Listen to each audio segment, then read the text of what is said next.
C'est l'heure de notre rendez-vous informatif. Merci pour votre présence renouvelée. Voici les titres au sommaire. Le samedi 25 avril dernier, la cathédrale Saint-Paul du Plateau a servi de cadre pour la messe d'accueil et de présentation de son Excellence Monseigneur Gaspard Bébi-Nyeba, nouvel évêque auxiliaire d'Abidjan, après avoir dirigé le diocèse de Mans pendant 19 ans.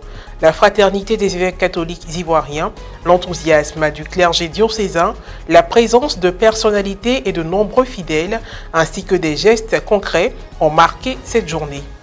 Et puis, ouverte le jeudi 23 avril dernier à Abidjan, la convention des 20 ans de la pastorale pour la propagation de l'évangile, PPE, a pris fin le samedi 25 avril dernier par une journée d'évangélisation, laquelle s'est déroulée à la place des ordinations à la cathédrale Saint-André de Yopougon.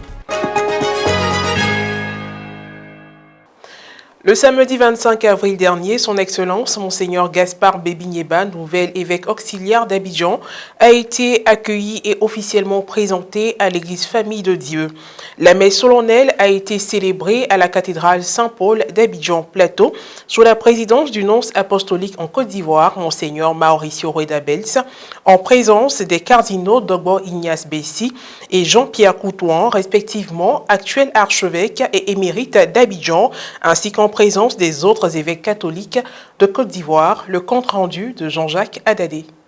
Samedi 25 avril 2026, juste avant sa messe de présentation, le nouvel évêque auxiliaire d'Abidjan, Monseigneur Gaspard Bébi-Nyeba, a été accueilli sur le parvis de la cathédrale Saint-Paul d'Abidjan Plateau par le nonce apostolique en Côte d'Ivoire, Monseigneur Mauricio Rueda-Bels, le cardinal Dogbo Ignace Bessi, archevêque métropolitain d'Abidjan, et le curé de la cathédrale Saint-Paul, le père Alexandre Kwasi Akré. Avec l'évêque auxiliaire, ils sont allés se prosterner devant le tabernacle à l'intérieur de la cathédrale. La messe présidée par le nonce apostolique en Côte d'Ivoire, assistée de l'archevêque métropolitain d'Abidjan, a débuté par le rappel du contexte de la célébration et la lecture de la bulle de nomination après la salutation liturgique. L'homélie a été dite par le cardinal Dogbo Ignace Bessi, qui a exhorté l'Assemblée essentiellement à l'amour, attribut essentiel du cœur de Dieu et identité de tout croyant. À son nouvel évêque auxiliaire, il a recommandé d'imiter le Christ avec humilité. Au moment des interventions de fin, Monseigneur Bruno Essoyedo, vice-président de la conférence des évêques catholiques de Côte d'Ivoire, a exprimé la fraternité de ses confrères dans l'épiscopat et leur encouragement à Monseigneur Bébi dans cette nouvelle mission. Pour sa part, le cardinal Bessi n'a pas manqué d'informer l'Assemblée du don d'un véhicule au nouvel évêque auxiliaire. Visiblement, cette messe s'est achevée dans une ambiance joyeuse. Quelles seront les missions du nouvel évêque auxiliaire de l'archidiocèse d'Abidjan? Le cardinal Dogbo Ignace Bessi nous en donne une idée. L'auxiliaire fait ce que l'évêque lui demande de faire. Dans le diocèse d'Abidjan, il y a beaucoup à faire, il y a beaucoup de paroisses, il y a beaucoup de prêtres, il y a beaucoup de consacrés, beaucoup de religieux, beaucoup de laïcs. Alors l'évêque peut dire à l'auxiliaire, écoute, tu prends tel parti, pour les visites pastorales par exemple, tu prends tel secteur, moi je prends tel autre secteur, mais c'est l'évêque qui lui dit, on s'entend et puis on organise le travail. Donc il fait tout ce que je peux faire, il peut ordonner des prêtres, si je l'envoie ordonner, il peut ordonner, il peut administrer le diocèse, au niveau financier, tout ça, si je lui demande de le faire, mais on aura à organiser tout cela. Plusieurs évêques et prêtres ont participé à cette messe d'accueil et d'installation du nouvel évêque auxiliaire. Ils comptent sur l'expérience et le dynamisme de Monseigneur Gaspard Bébi-Nyeba pour mener à bien cette mission dans l'archidiocèse d'Abidjan aux côtés du cardinal Dogbo Ignace Bessi. Monseigneur Gaspard Bébi, précédemment évêque du diocèse de Mans, qui se retrouve désormais à Abidjan comme évêque auxiliaire sur la demande de son éminence le cardinal Ignace Bessi. Pour ma part, je pense que c'est une fois encore la vitalité de l'Église qui est en Côte d'Ivoire qui se traduit et qui se manifeste de fort belle manière d'ailleurs. Nous sommes donc très heureux, comme le dit la parole de Dieu. La moisson est très abondante, mais les ouvriers sont peu nombreux. Le diocèse d'Abidjan, il est vaste, il est grand, il est profond. La venue donc de Monseigneur Bébi Gaspard apportera un ouf de soulagement à son éminence Ignace Dogbo Bessi dans sa tâche, dans sa mission qui lui est confiée par notre Dieu. Nous lui souhaitons donc à ce premier, à Monseigneur Gaspard, la bienvenue. Nous lui souhaitons surtout un plein succès dans cette mission que le Seigneur lui accorde. Et nous sommes avec lui, nous l'accompagnons de nos prières pour que la gloire du Seigneur rayonne sur notre diocèse, pour une église effectivement famille de Dieu à Abidjan, synodal, autonome, au service de tous. Le nouvel évêque auxiliaire s'est dit prêt à s'engager dans cette mission avec joie et détermination. Je suis prêt encore, avec sa grâce et l'Esprit Saint, à donner le meilleur de moi-même. Car servir, c'est donner le meilleur de soi. Servir, c'est donner le meilleur de soi. Ce qu'on a de plus grand en soi, dans son âme et dans son cœur, c'est de le donner aux autres. Ici, il s'agit d'abord de l'église d'Abidjan. Nous prenons à présent la direction d'une autre cathédrale, celle du diocèse de Yopougon, dédiée à Saint-André, dont la place des ordinations a abrité l'apothéose de la Convention des 20 ans de la pastorale pour la propagation de l'Évangile, la PPE. Elle a eu lieu le samedi 25 avril dernier et a été marquée par une grande journée d'évangélisation. Retour sur les faits avec Frédéric Monet, commentaire Morel Poti.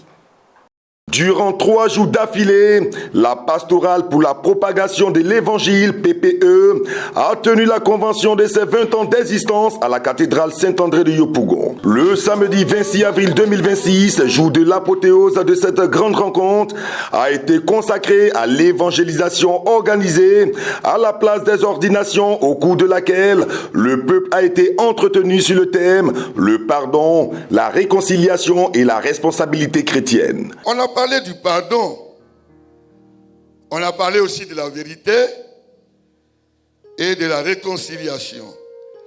Ces 3 éléments-là agissent à l'intérieur de l'homme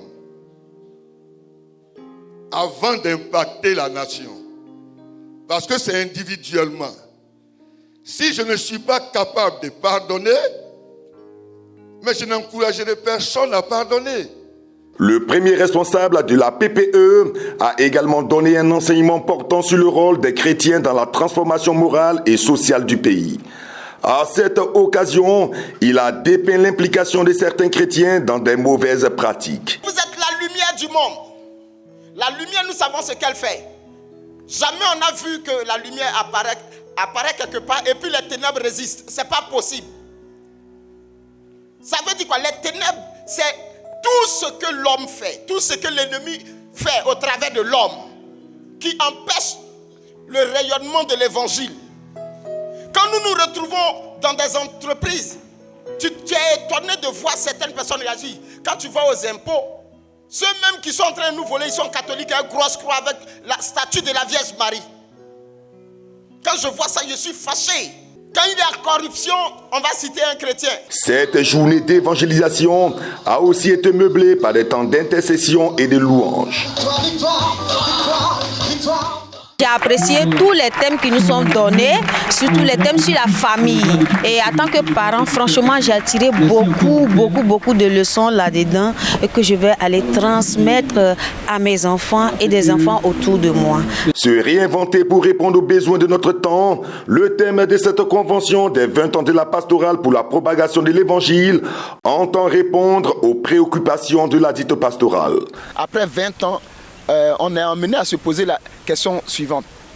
Faisons-nous bien notre travail? Est-ce que ce travail est aussi efficace? Je le dis parce que malgré les nombreuses missions d'évangélisation, de prédication et les messes, les catéchèses, tout ça, on a l'impression que, on n'a même pas l'impression, on voit clairement que la foi chrétienne recule. La journée de clôture de cette convention, marquant les 20 ans de la PPE, a été rehaussée par la messe officiée par le père Émilien Esmel, aumônier national des communautés nouvelles. Et puis, nous terminons par une note triste teintée d'espérance. Les 24 et 25 avril 2026 se sont déroulées les dernières cérémonies au programme des obsèques de Madame Rose Adoubla Tano, génitrice du père Germain Adjehi, prêtre du clergé diocésain d'Abangourou. À cette occasion, il a reçu le soutien de ses confrères dans le sacerdoce ministériel, des connaissances ainsi que des fidèles laïcs. Un succinct compte-rendu de Guy Rochiao. 2 jours après la célébration de la Pâque, les connaissances du père Germain Adjehi, vicaire à la paroisse Sainte-Famille de Kounfao dans le diocèse d'Abengourou, ont reçu la nouvelle du rappel à Dieu de sa génitrice, Maman Rose Adoubla Tano.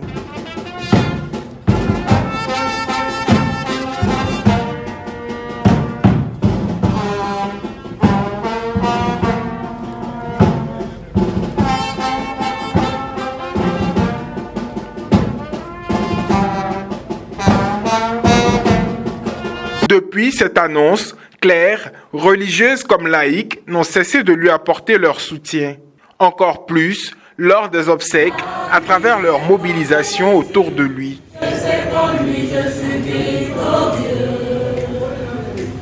Il me soutient, il est mon rempart, il conduira toujours mes pas. Ma vie est en Jésus, je sais qu'en lui je suis victorieux. L'orage viendra, le vent soufflera, Le vendredi 24 avril dernier, dans l'après-midi, la levée de corps a eu lieu à l'Ivosep d'Abengourou. La prière y a été faite par le père Augustin Eba, curé de la paroisse Saint-Joseph artisan d'Amélékia. Le même jour, dans la soirée de 21h à minuit, la veillée funèbre a été organisée à la paroisse Saint-André de Yakassé. Le samedi 25 avril à 10h30, le père Germain Adjeyi, fils de la défunte, a lui-même officié la messe de requiem de sa mère. Une occasion de prier pour le repos de l'âme de Maman Rose Adoubla Tano, mais de lui demander aussi d'intercéder pour tous ceux qu'elle laisse derrière elle. En particulier, son fils unique, également orphelin de père, afin qu'il ait un sacerdoce fructueux. Le père Germain Adjeyi a été invité à être courageux et à compter sur Dieu par l'entremise de la Sainte Vierge Marie, Notre-Dame des Douleurs, afin qu'elle lui apporte soutien et réconfort paisible. Sans oublier l'assistance fraternelle de tous ses confrères dans le sacerdoce ministériel et bien sûr de ses connaissances. Que Maman Rose repose en paix dans l'espérance de la résurrection et la miséricorde de Dieu. C'est la fin de cette édition d'information. Merci pour votre aimable attention. Que Dieu veille sur nous. À très bientôt.